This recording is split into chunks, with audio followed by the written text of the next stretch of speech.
The locked door. The morning Andre Whitfield walked into the company he had founded and found that his own keycard no longer opened the door. He understood with the cold clarity that arrives too late that the smiling man who had promised to fund his dream had spent the last year quietly planning to steal it. If you have ever built something out of nothing, with your own two hands and your own sleepless nights, only to watch someone with money and a better haircut walk off with it while everyone congratulated him, then you already know exactly the kind of anger that was rising in Andre's chest as he stood locked out in that lobby. Stay with me all the way to the end, because the way Andre takes back what was stolen is going to make you want to stand up and cheer. And if you love a story where the real builder wins and the polished thief gets exactly what he deserves, hit that subscribe button right now, because this one delivers all the way to the last line. Let me take you back so you understand exactly what they tried to take. Andre Whitfield was 33 years old, and he had been building things since before he understood that building things could be a career. He grew up in a working-class neighborhood in Houston, the son of a woman who drove a city bus and a father who had left early, and he had discovered computers at the public library, the one warm, quiet place in a loud, hard childhood, teaching himself to code on machines that were older than he was, staying until the librarians had to make him leave. He had the kind of mind that saw systems everywhere that could not look at a broken process without instinctively redesigning it in his head. I was tall and easy in his movements, with a quiet, unhurried way of speaking that made people lean in, and a smile that he had learned to deploy carefully because he had figured out young that a big black man who smiled too easily got taken for a fool, and one who didn't smile at all got taken for a threat, and he had spent years finding the narrow, exhausting path between the two. He had put himself through a state university on scholarships and night jobs, the first in his family to go, and he had come out the other side with a degree in computer science and an idea that would not leave him alone. He had watched his mother and every working person he'd ever known get chewed up by a financial system that punished them for being poor, overdraft fees that cascaded into catastrophe, predatory loans, a banking world that charged the people with the least the most for the privilege of having nothing. And Andre had thought, with the particular clarity of someone who had lived inside the problem, that he could build something better. A financial platform for the people. The banks ignored one that used smart technology to give working people the tools that had always been reserved for the wealthy. He called it Foundry because it was where he was going to forge something new, and because a foundry was a place where hard things were made in fire. He built the first version alone in a rented room over 18 months of nights and weekends while working a day job he hated. It worked. It was elegant and honest, and it did something no one else was doing. And the small group of early users who found it loved it with a fierceness that told Andre he was onto something real. But an idea that works is not a company, and to turn Foundry into something that could actually reach the millions of people who needed it, he needed money. And money in that world meant investors, and investors meant walking into rooms full of people who had never once in their lives been charged an overdraft fee and asking them to believe in a solution to a problem they had never experienced. He heard every version of no. He heard the ones that were about market size, and the ones that were about founder fit, and the ones that were really about something no one would say out loud, which was that the venture world had a picture in its head of what a founder looked like, and Andre Whitfield was not it. He watched lesser ideas with better connected founders get funded in a single meeting. Ideas for apps to deliver luxury groceries or optimize the schedules of people who already had assistants funded on a napkin sketch and a familiar face. He refined his pitch 100 times. He learned to soften his delivery, then to sharpen it, then to soften it again, endlessly recalibrating himself to fit a room that had already decided. Once an investor spent their entire meeting asking Andre where he was really from and never once asked about the product. Once a partner told him kindly that the problem Foundry solved was not relevant to our portfolio's demographics, as if the tens of millions of working people getting crushed by overdraft fees were a niche market rather than most of the country. Once he watched a white founder pitch a nearly identical idea less developed than his and get a term sheet in the room, and Andre had gone home and sat with that for a long time, and had not let it turn him bitter, because bitterness was a luxury he could not afford, and a poison he refused to drink. He was in the cruel shorthand of that world, always almost. And being almost for years does something to a person. It makes them so hungry for the first real yes that they stop inspecting the hand that offers it. That hunger was exactly the thing Grayson Vane would use against him. There was one more thing about Andre that mattered, and it was the thing Grayson underestimated most. Because he had come from nothing and built everything himself. Andre knew, in a way inherited men never do, exactly how much a thing costs to make. He had bled for every line of Foundry's code. He had missed birthdays and holidays and sleep. He had put his own small savings into it, and his mother's faith and years of his one irreplaceable life. Grayson thought he was stealing a company. What he did not understand was that you cannot truly steal a thing that was built with that kind of cost, because the knowledge of how to build it lives in the builder's hands, not in the paperwork, and a builder who has done it once can always do it again or take it back. And then he met Grayson Vane. Grayson Vane was a venture capitalist, a partner at a prestigious firm, and he was on the surface everything Andre had been waiting for. He was charming in the frictionless way of men who have never been told no, with an easy smile and a wall of successful investments behind him, and a gift for making whoever he was talking to feel like the most important person in the world. He had heard Andre pitch Foundry at a startup event, and he had come up afterward, and he had said the words Andre had spent 2 years aching to hear. "You are the most talented founder I've met in years, and the industry is criminally stupid for passing on you. Let me fix that." And Andre, who had waited so long to hear a sentence like that from someone who could actually make it real, let himself believe. Grayson's firm led Foundry's funding round, millions of dollars. Suddenly, Andre had an office, a team, the resources to build the thing he'd only been able to dream about. And Grayson took a seat on the board and installed a few of his people in key roles, and told Andre again and again with that warm, reassuring smile, "You focus on the product. You're the genius. Let me handle the business side, the boring stuff, the paperwork. That's what I'm here for." And Andre, who was a builder and not a lawyer, who wanted nothing more than to pour himself into making Foundry great, was grateful to hand off the boring stuff. He was grateful right up until the morning his keycard stopped working. Now, before I tell you how they did it, because the mechanics of this betrayal are as cold as anything you'll ever hear, let me remind you to hit that subscribe button, because the comeback is where this story truly begins. Here is how you steal a company from the person who built it. You do it slowly over months with paperwork while the founder is distracted by the work he loves. Grayson had spent a year setting it up. The boring stuff Andre had been so grateful to hand off had been the very mechanism of the theft. The board seats Grayson controlled, his people in key roles who owed their loyalty to Grayson and not to Andre. The financing terms buried in documents Andre had signed on trust that gave Grayson's faction control of the company under certain conditions Grayson had then quietly engineered. And the final move, the elegant, vicious heart of it, a manufactured crisis. Grayson had orchestrated a series of concerns about Andre's leadership whispered to the board. A narrative that the brilliant founder was in over his head was difficult. Was a key man risk, was not the person to lead the company into its next phase. It was the oldest story in that world, and it worked because it played to exactly the picture the venture world already had in its head. And so at a board meeting Andre was not invited to, they voted him out, removed as CEO of the company he had founded, stripped of his operational control, his shares diluted through financial maneuvers he hadn't understood well enough to prevent. And Grayson Vane, or rather a hand-picked executive loyal to Grayson, was installed to run Foundry, to take the thing Andre had forged in fire and turn it into exactly the kind of profit machine Andre had built it to fight against. Because that was the final cruelty, the part that made it more than theft. Grayson didn't just want the company. I wanted to gut its purpose. Foundry's technology, built to protect working people from predatory finance, was worth a fortune if you simply flipped it around and used it to target those same people more efficiently. The very thing Andre had built as a shield, Grayson intended to sell as a weapon. They let Andre find out he was fired when his keycard stopped working. That was how much they thought of the man who had built it.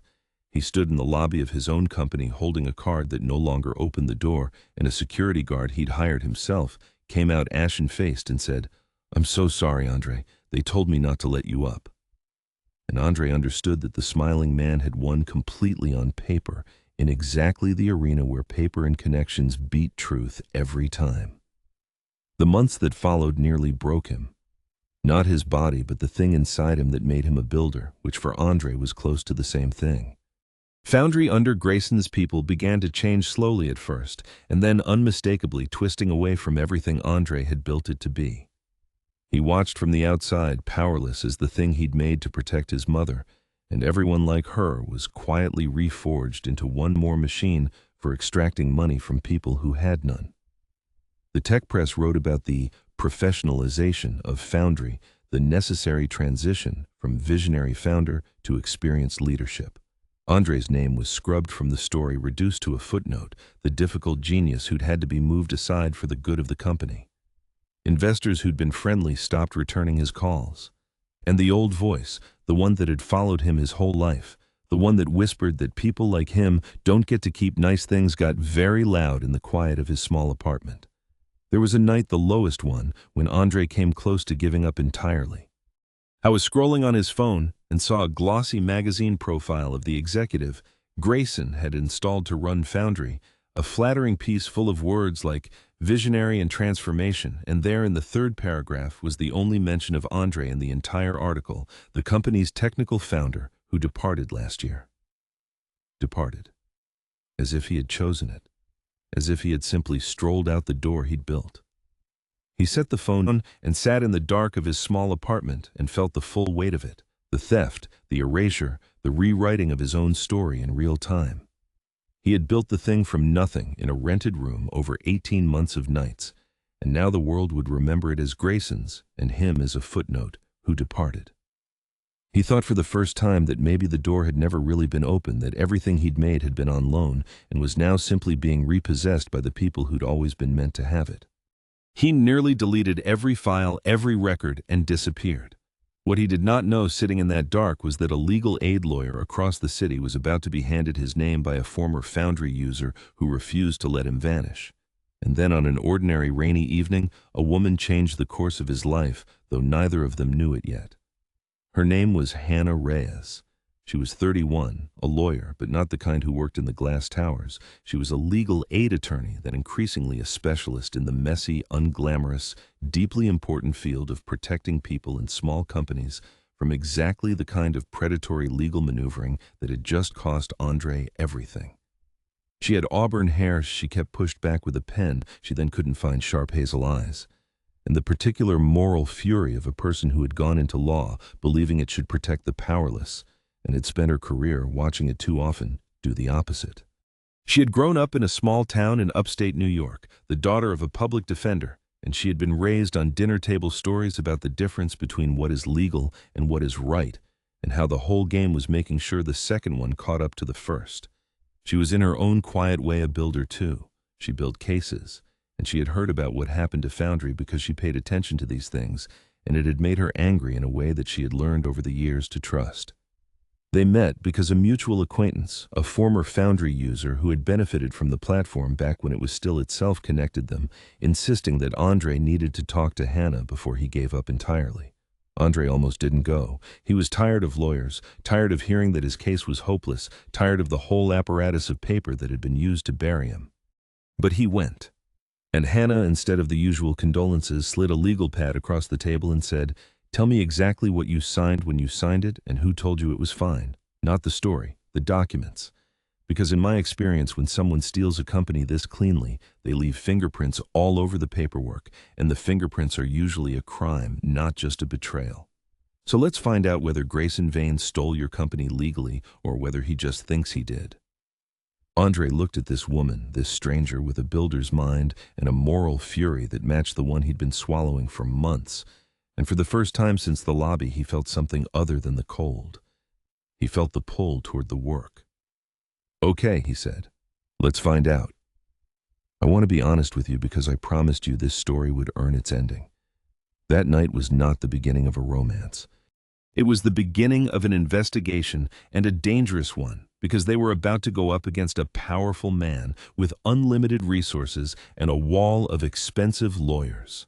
Hannah spread Andre's documents across the table and began methodically to reconstruct the theft, and as she worked, a picture emerged that was worse than Andre had understood, and also crucially better, because a theft this elaborate had required cutting corners, and cut corners leave evidence.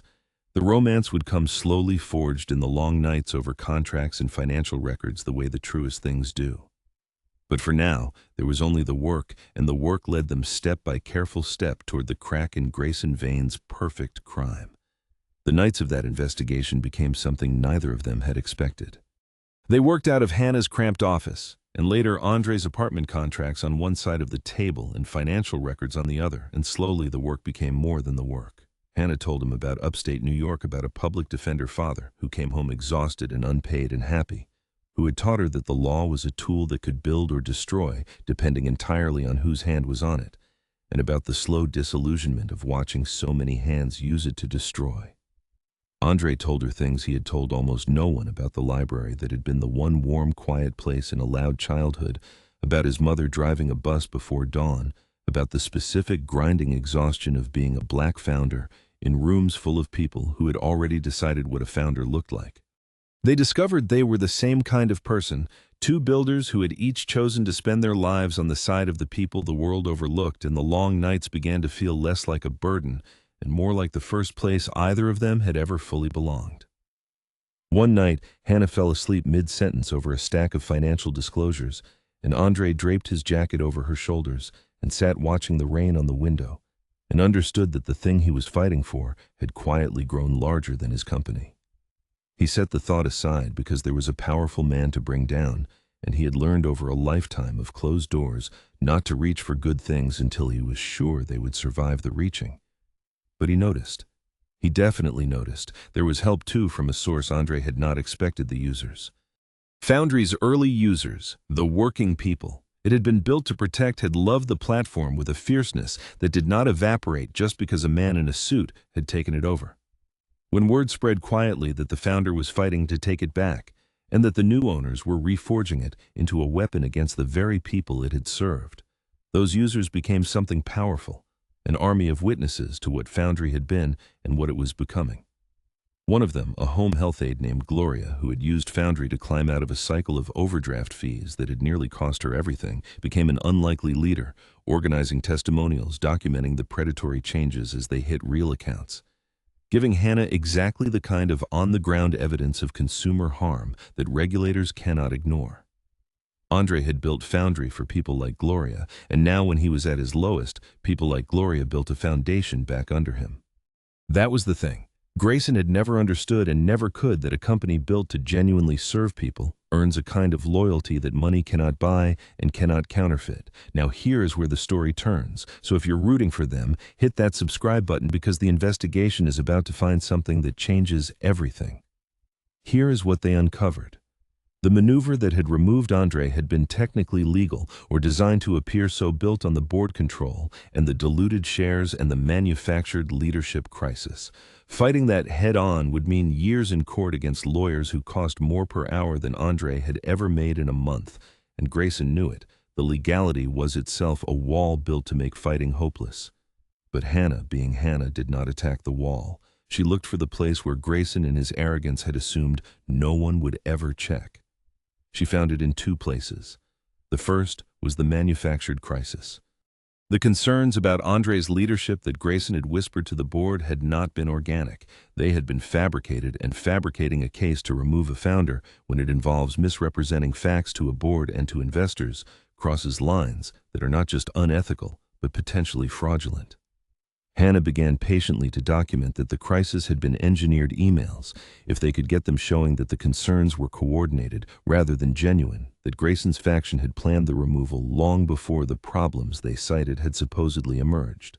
The second place, and the more dangerous, was Grayson's plan for Foundry itself.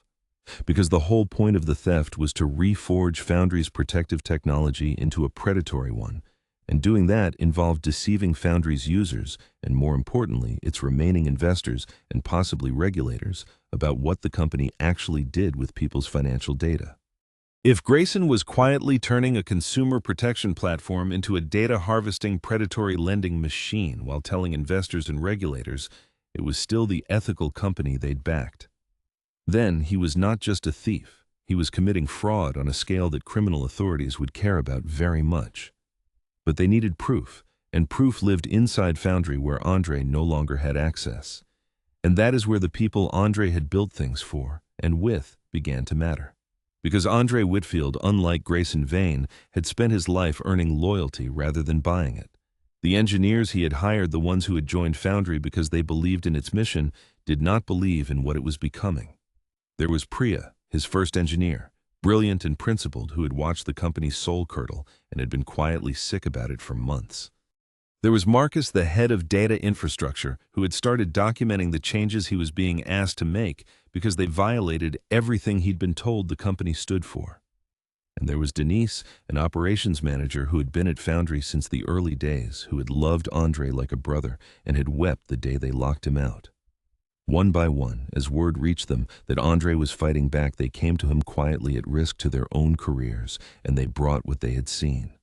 And what they had seen was damning.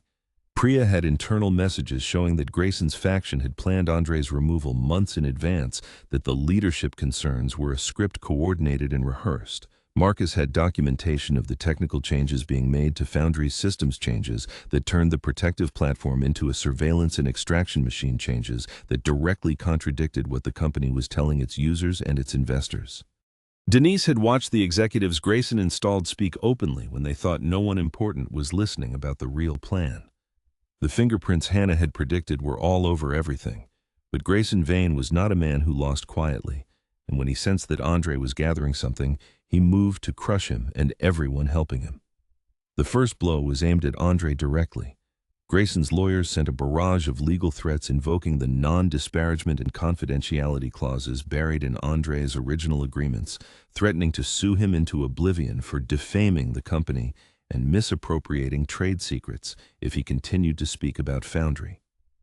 It was designed to terrify him into silence, to make the mere act of telling the truth so legally dangerous that a man with no money would have to stop. And it nearly worked, because Andre could not afford to fight even one of Grayson's lawyers, let alone all of them. The second blow was aimed at the whistleblowers. Priya, Marcus, and Denise came under sudden scrutiny at Foundry, threatened with termination, with the loss of their vested equity, with blacklisting in an industry where reputation is everything. Grayson's people, sensing a leak, began a hunt for the source, and the people who had risked everything to help Andre now faced losing everything for it. Denise came to Andre in tears, torn apart because she had a mortgage and a life built on the equity she was about to lose. "I want to do the right thing," she said, "but they're going to take everything I've worked for. I don't know if I'm strong enough." And Andre, who understood better than anyone what it cost to lose the thing you've built, did something that surprised even himself. "Then don't," he told her. "Denise, I mean it. Protect yourself. Keep your equity, keep your job, keep your head down. I'm not going to let this cost you your house. I'll find another way." He meant it.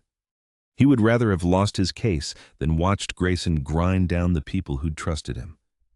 But here's the thing about a man who refuses to let his own fight cost the people around him: it makes those people willing to walk through fire for him. Denise looked at Andre, at a man being crushed who was still trying to protect her, and she made her choice.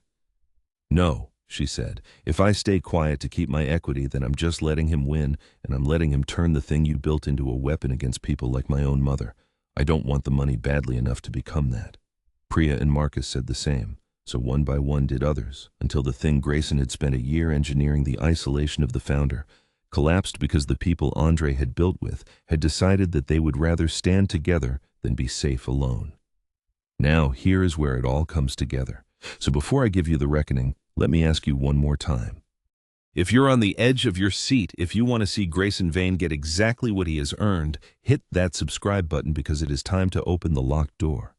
Andre and Hannah understood that they could not win this in a slow, private legal battle where Grayson's money and lawyers would grind them down over years. They needed to take the fraud, the real crime, to authorities who did not answer to Grayson Vane, and they needed to make it public and undeniable in the same stroke so that it could not be buried. Deceiving investors and regulators about what a financial company does with people's data is not a private board dispute. It is securities fraud and consumer fraud, and it is exactly the kind of thing that regulators and prosecutors exist to pursue. So they built the case carefully, with everything the whistleblowers had brought: the documentation of the engineered removal, the proof of the predatory transformation, the evidence that Grayson was lying to investors and users about what Foundry had become. Hannah, drawing on years of experience with exactly this kind of asymmetric fight, packaged it into a form that regulators could act on and that a major investigative journalist could publish. And they found one more thing. The piece that turned the whole case radioactive. Grayson, in his arrogance, had put things in writing, an email recovered through the whistleblowers in which he laid out the entire strategy. The removal of Andre, the transformation of the technology, the plan to deceive investors in his own words, because it had never once occurred to Grayson Vane that a man he had so thoroughly defeated could ever fight back. Grayson made one last move, and it was the most dangerous of all. Sensing the trap closing, he tried to make the problem disappear the way powerful men do when their lawyers and their charm stop working. He offered to buy Andre off. A representative arranged a meeting in a glass conference room and slid a term sheet across the table with a practiced smile. A settlement large enough to change Andre's life several times over. A generous advisory title with no duties. A comfortable, wealthy silence in exchange for signing away every claim, and unspoken for the whistleblower's silence, too. And if he refused, the representative made clear the confidentiality lawsuits would proceed, and a man with no money could be buried in legal fees until there was nothing left of him. It was a bribe and a threat folded into one envelope, and it was aimed precisely at the exhaustion of a man who had already lost everything once. Andre looked at the number, which was more money than his mother had earned in her entire life of driving buses before dawn. And he thought about her and about Gloria and about the million people Foundry was supposed to protect, and he slid the term sheet back across the table. "Tell Grayson I said no," he said, "and tell him the thing about a foundry is that fire doesn't scare it. Fire is where it does its best work." The refusal enraged Grayson's people, but it was also crucially recorded because Hannah had insisted Andre document the meeting, and the attempt to buy his silence and suppress the whistleblowers became one more count in a case that was already overwhelming. The break came when they approached Grayson's own investors, the limited partners whose money he managed, because those investors had backed Foundry, believing in its mission and its founder, and they had a great deal to lose if it emerged that the company they'd funded was committing fraud. When Hannah quietly laid out the evidence for a few key ones, showing them that Grayson had lied to them too, that he was exposing their capital to enormous legal risk, the ground shifted decisively. Grayson's own backers, faced with the choice between protecting him and protecting themselves, made the only rational choice. It came down all at once. The evidence went to the Securities and Exchange Commission, to the Consumer Financial Protection Bureau, and to a major investigative outlet at the same time. The story broke on a Monday morning and detonated across the industry. The celebrated VC, who had stolen a company from its founder and secretly reforged its consumer protection technology into a predatory lending machine, defrauding investors and users alike. Grayson's own words from the recovered email were quoted at length. The whistleblower's documentation was airtight. The engineered removal, the diluted shares, the lie at the heart of the whole thing, all of it laid out, sourced, and beyond dispute. Grayson Vane's world collapsed with the speed that only a scandal can deliver. His firm, facing ruin and regulatory exposure, cut him loose within days. His limited partners pulled their money and turned on him.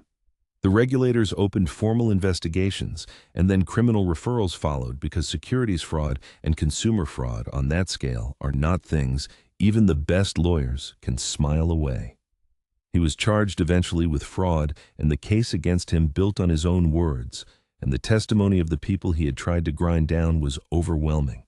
He lost his firm, his fortune, his reputation, and his freedom. The last thing Andre ever said to him on the courthouse steps was quiet and even, "You should have just believed in it, Grayson. It was a good company. You could have helped me build it. Instead, you tried to melt it down. Turns out the thing I forged was harder than you thought." But this story was never really about Grayson. Villains are just the locked door. The story was always about the thing Andre built, and what he built survived, because here is the part that mattered most. When the fraud was exposed and Grayson's faction collapsed and the courts began to unwind the theft, the manufactured removal that had ousted Andre was invalidated, the fraudulent dilution of his shares reversed. Andre Whitfield got Foundry back.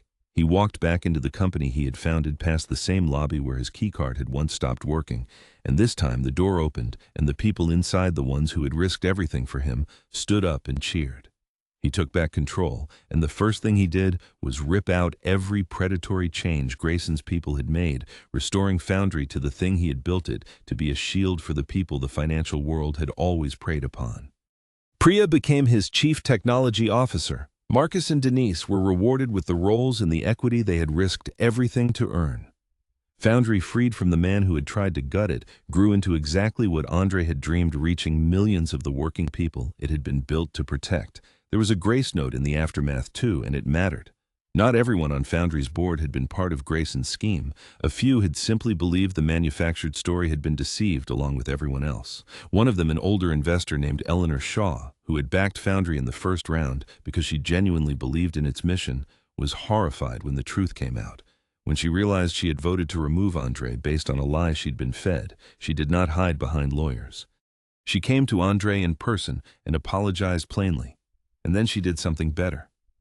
She used her own considerable reputation and resources to help unwind the theft and restore him, testifying to how the board had been manipulated. Andre accepted her apology because he had learned that a Foundry has room in it for the honest people who were fooled, only not for the ones who did the fooling. Eleanor became one of Foundry's most valuable allies in its restoration and proof that the reckoning was not merely revenge, but repair. And Gloria, the home health aide, whose testimony had helped anchor the consumer fraud case, became something Andre had never planned but came to treasure: the head of Foundry's User Advocacy Council, a permanent seat at the table for the people the company existed to serve, so that never again could Foundry drift away from them without the people themselves sounding the alarm. Andre had built the company for people like Gloria. Now, people like Gloria helped run it. That, more than Grayson's downfall, was the victory that satisfied him. And Hannah, it grew slowly, exactly the way I promised, through all those nights over contracts and financial records, through the threats and the fear and the fight. Something had been building between them that neither had let themselves name while there was a company to reclaim. They were two people who had each spent a lifetime believing that the powerless deserved better than the world gave them two builders, one of systems and one of cases, and they had recognized each other from the very first night. But it was only after it was over, after the reckoning and the restoration, when the office had emptied, and it was just the two of them standing in the company he had taken back, that Andre finally said it. "You came to the table when everyone else told me it was hopeless," he said. "You found the crack in a wall I thought was solid. You gave me back the thing I built." He looked at her. "I've spent my whole life building things for other people. I don't think I ever expected somebody to fight this hard to give me mine back." Hannah, who had gone into law believing it should protect the ones who couldn't protect themselves, looked at him and said, "You built something worth protecting. That's the whole reason I do this. I just didn't expect the builder to be someone I couldn't stop thinking about." He kissed her in the quiet office under the lights of the company that was his again, and it felt like a door long locked finally swinging open. They built a life together after that, two people who believed the world could be made fairer and had each decided to spend their lives making it so. Hannah left legal aid to start a practice dedicated to protecting founders and small companies from exactly the kind of predatory theft that had nearly destroyed Andre, and she became a terror to a certain kind of venture capitalist, which delighted her enormously. Andre ran Foundry for years, and it became a model for how technology could serve the people it was built for, rather than prey on them, and he used his platform and his eventual wealth to fund a program that taught young people from neighborhoods like his to code, to build, and crucially to read a contract, so that the next Andre Whitfield would not have to learn the hard way what he had learned in a lobby with a dead keycard. He named this program after his mother, the bus driver who had raised a builder in a hard place and never once let him believe the door was permanently closed. Within a few years, young people who had come up through that program were founding their own companies, reading their own contracts, and when the sharks circled, recognizing the teeth for what they were before it was too late. His mother lived to see all of it. She rode public transit her whole working life, and her son built a company that put real financial tools into the hands of 1 million people who rode those same buses. And at the celebration, when Foundry crossed that milestone, Andre put the moment in her hands first, before the press, before anyone, and told the room that everything he had ever built he had built because a tired woman on a night shift had refused to let him believe that people like them didn't get to make things that lasted.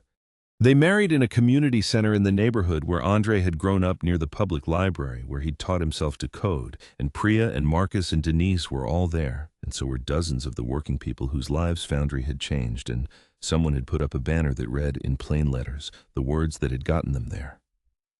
Build things that last. They tried to steal the thing Andre Whitfield built, and they nearly got away with it because they were certain a man who came from nothing would have no way to fight back and no one to fight beside him.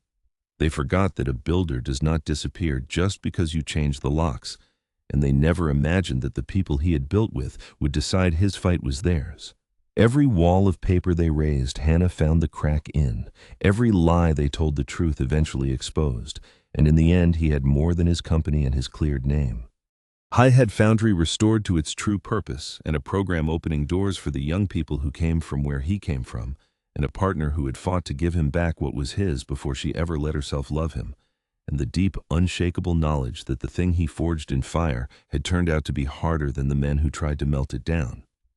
Grayson Vane had bet his firm and his fortune on the belief that ownership was a thing you could seize with paperwork and hold with lawyers, that the founder was just a replaceable part in a machine that belonged by right to the people with capital.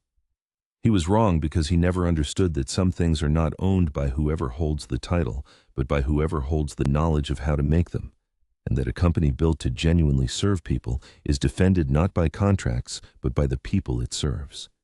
That is the story of the locked door. They changed the locks on the man who built the whole house.